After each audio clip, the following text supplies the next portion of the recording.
Et salut tout le monde, bonjour à toutes et à tous, j'espère que vous allez bien, j'espère que vous êtes en grande forme et fin prêt pour un nouvel épisode de Winamax Playback, l'émission qui vous fait revivre les plus beaux moments des plus belles tables finales de Winamax. Cette semaine, on change tout. Une fois n'est pas coutume, on va aller sur un petit buy-in. J'avais vu des demandes à ce sujet-là. Eh bien écoutez, elles sont exaucées avec un 5€. C'est la première fois qu'on va commenter un 5€ dans Playback. Il s'agit du mini main event des KO Battles. Magnifique tournoi avec 65 221 joueurs inscrits et réinscrits pour un prize pool total qui avoisine les 300 000 euros. 293 494 euros pour être précis. On va découvrir ensemble les 7 vraiment gros vénards qui se sont hissés jusqu'à la TF.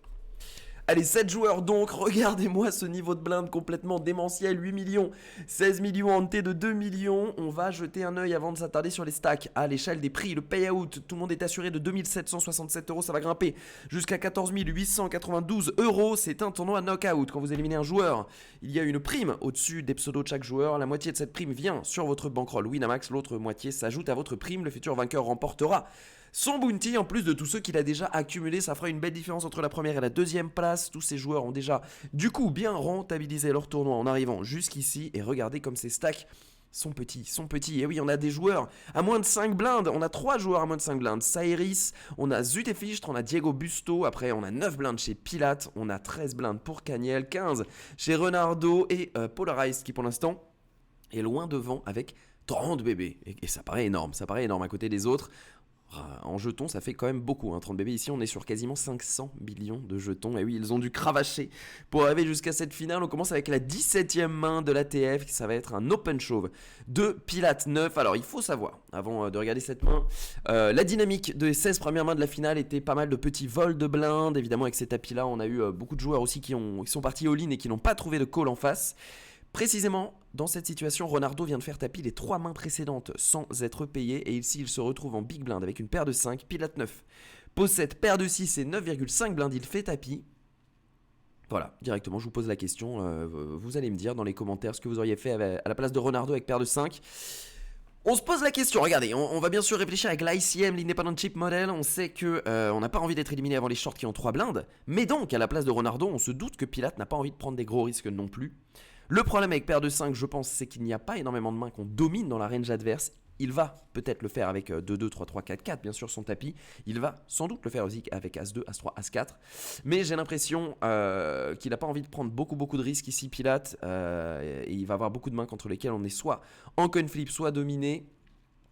Perdre 10 blindes ici, c'est énorme dans notre stack de 15. Renardo qui tomberait vraiment très bas. Bref, il y a arbitrage évidemment en situation classique. Ce serait un call sans réfléchir. Avec cette situation ICM, écoutez, s'il y a des spécialistes, je serais très curieux de connaître leur avis. Personnellement, cette main m'a posé quelques problèmes, une belle migraine. Je n'ai pas su quoi trouver. Comme réponse idéale, il a choisi de call Renardo et sa paire de 5 ne va pas améliorer la paire de 6 de Pilate qui lui permet de prendre un énorme pot à 20 blindes qui fait un bien fou. Ok, il lui reste 7,5 blindes. J'avais un petit peu sous-estimé le tapis restant. C'est quand même un argument pour payer 7,5 blindes restantes. C'est pas mal. Et donc, écoutez, un call qui fait un petit peu mal, mais qui permet à Pilate de se remettre. Ok. Main suivante. J'ai un petit peu augmenté le volume du micro. Normalement, vous m'entendrez mieux. Main suivante qui est donc une bataille de blindes assez classique. Regardez, Diego Busto, il lui reste 1,8 blinde derrière. Caniel Autis qui demande le reste. Ça va être payé avec ce 7 et 8.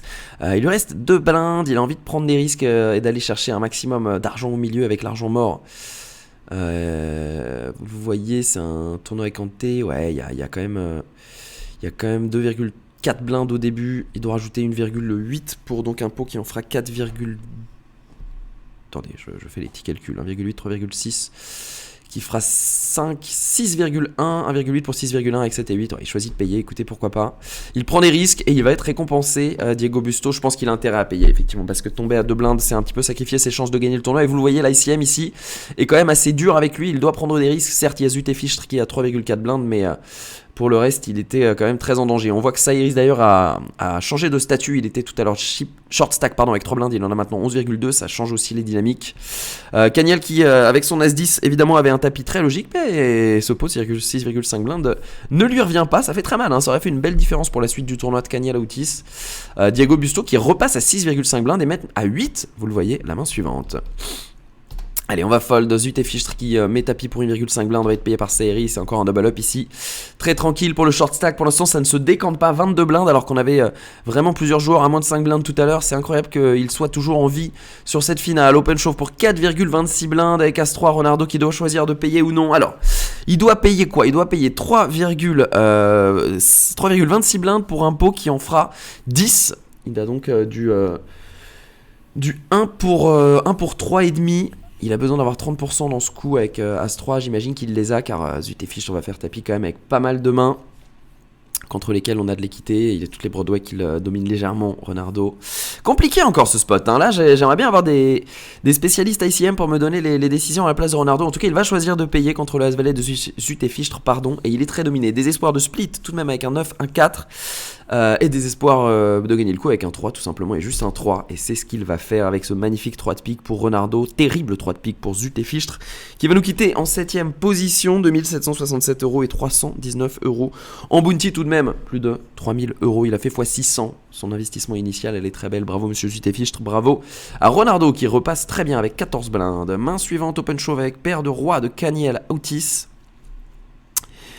Polarize qui se réveille avec As Dame off, évidemment on va payer ici, on sait que notre adversaire est susceptible d'avoir des petits As avec 6,3 blindes pour faire tapis, en plus il est premier parole, il va bientôt prendre les blindes, dans son stack ça fera mal, donc il préfère s'envoyer en l'air Polarized avec As Dame, évidemment on voit les cartes donc c'est facile pour nous, et là la décision c'est chez Saeris, et écoutez je ne sais pas ce que vous en pensez, certes évidemment là ici on a très envie de prendre un palier à la place de Saeris, mais là on a quand même paire de 10, je crois qu'il faut payer, hein. Je crois qu'il faut payer, il va fold, vous me donnerez vos avis.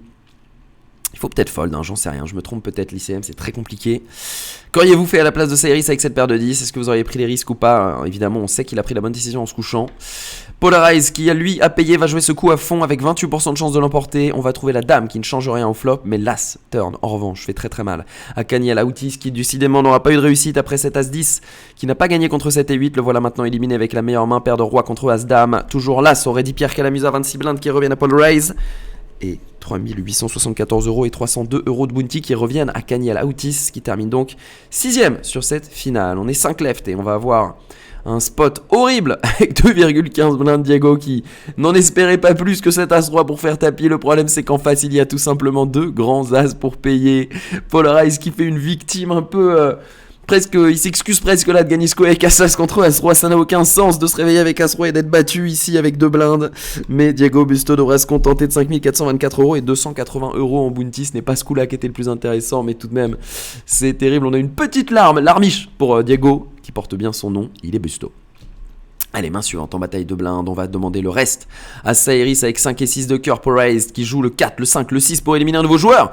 Le 9 qui ne change rien, un gros double up pour Saeris qui reste à 9,5 blindes, qui se maintient sur cette finale. On est au pied du podium, mesdames, messieurs, 7593 € assurés pour les 4 joueurs. Open show avec 7 et 8. Pilate qui possède un as derrière pour payer, bien sûr, il va le faire. 7 et 8 de pique contre as 3.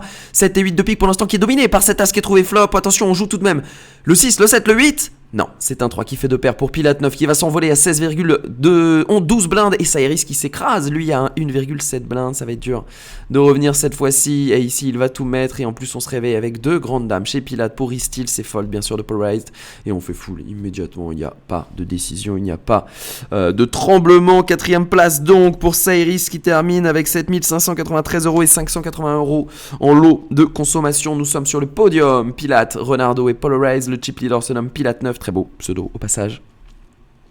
Et tout le monde est assuré de 10 631 € pour accompagner la médaille en métal qu'il va recevoir. On va découvrir dans quel ordre est-ce qu'elles seront distribuées. Open shove pour 16,8 blindes de Pilate. On ne tremble pas pour call avec 9-9 chez Ronaldo.